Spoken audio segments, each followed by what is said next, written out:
Singing by Ahmad Alvela.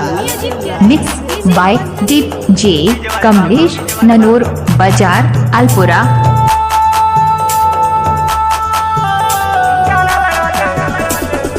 नाचे न छोड़ी गे गे गे गे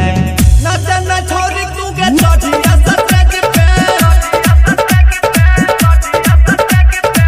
फेशियल करा के क्रीम लगा के फेशियल करा के क्रीम लगा के लागै छै देखे में कॉमेड के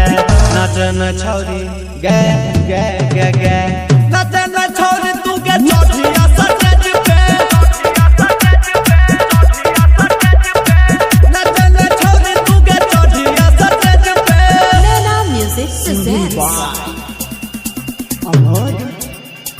अलवेला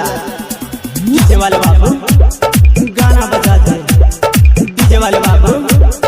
गाना लगा दे Mixed by DJ Kamlesh Nanur Bajar Alpura.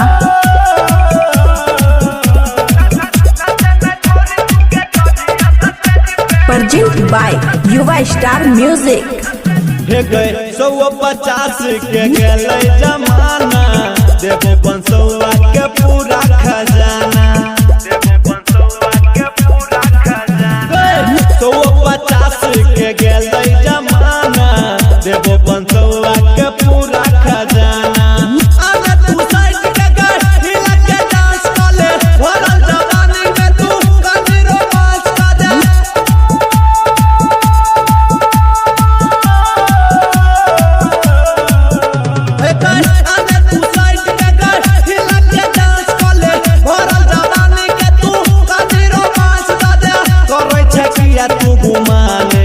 नाचे न छोड़ी गे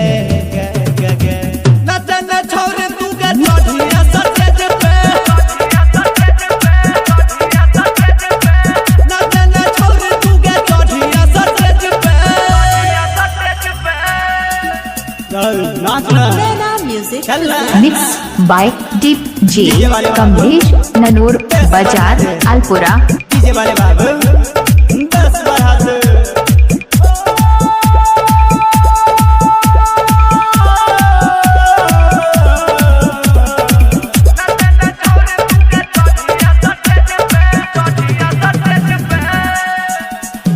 गए बुढ़बो सब देखे छो आगू में बैठ के या भागै छै तू ओकरा के देख के या भागै छै तू ओकरा के देख के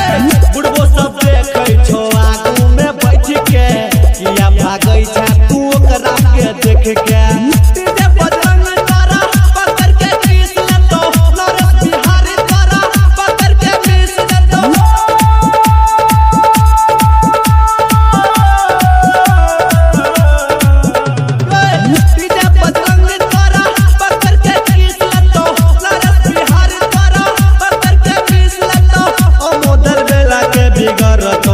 नाचे न छोड़ी गे गे गे गे नाचे न छोड़ी तू गे आके ऐसा स्टेज पे नाचे न छोड़ी तू गे आके ऐसा स्टेज पे